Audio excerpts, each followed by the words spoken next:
Praise God, जय मसीह की।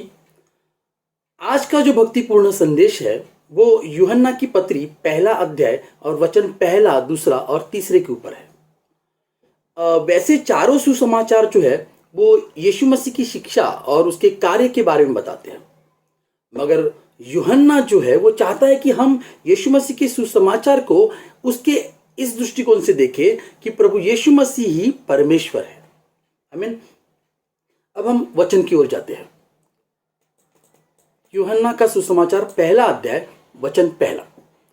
आदि में वचन था और वचन परमेश्वर के साथ था और वचन परमेश्वर था। यहां जो वचन शब्द कहा गया है उसका यूनानी में ट्रांसलेशन है लोगोस, जिसका मतलब है शब्द, संदेश, बोलना, विचार। और यहां पर 3 बार जिस वचन शब्द का इस्तेमाल हुआ है, दरअसल ये कोई कल्पना नहीं है, ये कोई उदाहरण नहीं है। इस वचन का अपना एक अलग अस्तित्व और व्यक्तित्व है। ये सच में परमेश्वर के साथ रहने वाली एक व्यक्ति है। ये हमें कैसे पता चलेगा?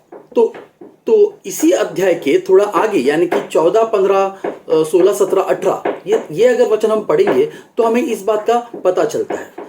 हम सिर्फ वचन 14 और 18 को पढ़ेंगे तो हमारे सामने ये क्लियर हो जाएगा। यूहन्ना का सुसमाचार पहला अध्याय वचन 14, जहां लिखा है कि और वचन देहधारी हुआ और अनुग्रह और सच्चाई से परिपूर्ण होकर हमारे बीच में डेरा किया। देखिए, वचन देहधारी हुआ यानी कि ये जो वचन जिसकी हमने पहले वचन में बात की वो अब उसने देह में आ गया है। इसका मतलब ये अभी ये व्यक्ति है और यही यीशु मसीह है, क्योंकि जब वो आगे ये कहता है कि उसने हमारे बीच डेरा किया तो यूहन्ना अपनी खुद की बात कर रहा है। वो चेला है यीशु मसीह का। और वचन 18 में लिखा है कि और हमने उसकी ऐसी महिमा देखी जैसे पिता के इकलौते की महिमा।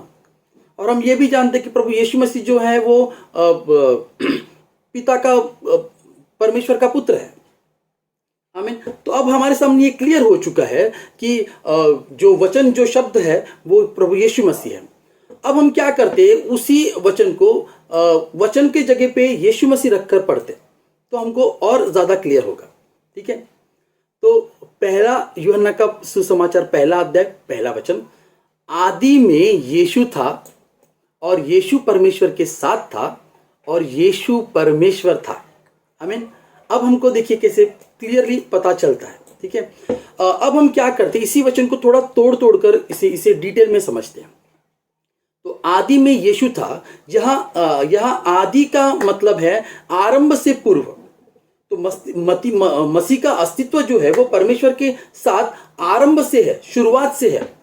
और आगे जो लिखा है कि और यीशु परमेश्वर के साथ था, मतलब इसका मतलब है कि अनंत काल से ही पिता और पुत्र सदा एक प्रेमी सहभागिता में एक दूसरे के साथ रहे हैं।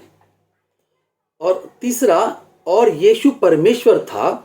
तो बाइबल कहता है कि परमेश्वर जो है वो एक है और इसमें 3 व्यक्ति है, परमेश्वर पिता, पुत्र यीशु मसीह और पवित्र आत्मा। मगर इस वचन में 2 व्यक्तियों का उल्लेख है, परमेश्वर पिता और पुत्र यीशु मसीह। यहां यह नहीं कहा है कि वो परमेश्वर के जैसा है। यह वचन स्पष्ट रूप से यह कहता है कि प्रभु यीशु मसीह परमेश्वर है। आमीन। अब हम दूसरे वचन की तरफ मुड़ते हैं। यूहन्ना का पहला अध्याय दूसरा वचन, यही आदि में परमेश्वर के साथ था। यही यानी कि वचन यानी कि प्रभु यीशु मसीह। तो वचन यानी प्रभु यीशु मसीह प्रारंभ से परमेश्वर पिता के साथ एक संबंध में रहा है। यीशु मसीह समय के किसी एक बिंदु में आकर अस्तित्व में नहीं आया, या ये ऐसा भी नहीं है कि मरियम के पेट में जन्म लेने के बाद मसीह पैदा हुआ, या फिर ये ऐसा भी नहीं है कि पुनरुत्थान के बाद मसीह जो है वो परमेश्वर बन गया। नहीं, बल्कि सच तो ये है कि प्रभु यीशु मसीह अनंत काल से परमेश्वर है। आमीन। अब वचन तीसरा, सब कुछ उसी के द्वारा उत्पन्न हुआ और जो कुछ उत्पन्न हुआ है उसमें से कोई भी वस्तु उसके बिना उत्पन्न नहीं हुई।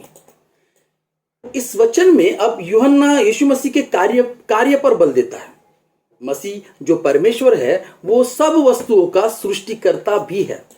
यही बातें हम और वचन में भी देखते हैं। पहला कुरिन्थियों की पत्री 8वां अध्याय वचन 6, कुलिसियों की पत्री 1 अध्याय वचन 16, इब्रानियों की पत्री 1 अध्याय वचन 2।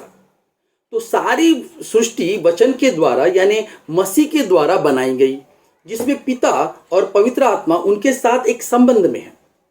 इसमें मानव जाति, पशु, ग्रह, तारे, देवदूत, सभी दृश्य और अदृश्य चीजें शामिल है और ऐसा कुछ भी नहीं है जो उसके बिना नहीं हुआ है। यीशु मसीह अपने कार्य के द्वारा अपने पिता को प्रकट करता है। भजन संहिता 19 1 वचन से 6 वचन तक और रोमियो का 1 अध्याय 19 से 20 वचन हमें यह बताते हैं कि सृष्टि परमेश्वर का प्रकाशन करती है।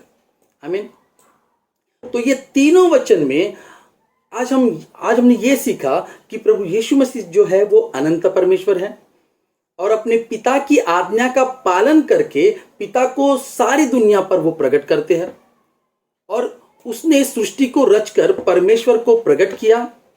वैसे ही उसने इस संसार में आकर और क्रूस की मृत्यु को स्वीकार करके परमेश्वर के प्रेम को प्रकट किया और दिखाया कि वो हमसे कितना प्यार करता है। आमीन। तो आइए हम भी प्रभु यीशु मसीह का अनुकरण करते हैं, उसकी आज्ञाओं का पालन करते हैं और हमारे उद्धारकर्ता को सारे जगत में प्रकट करते हैं। प्रभु यीशु मसीह के नाम से मांगते हैं। आमीन। Thank you. God bless you.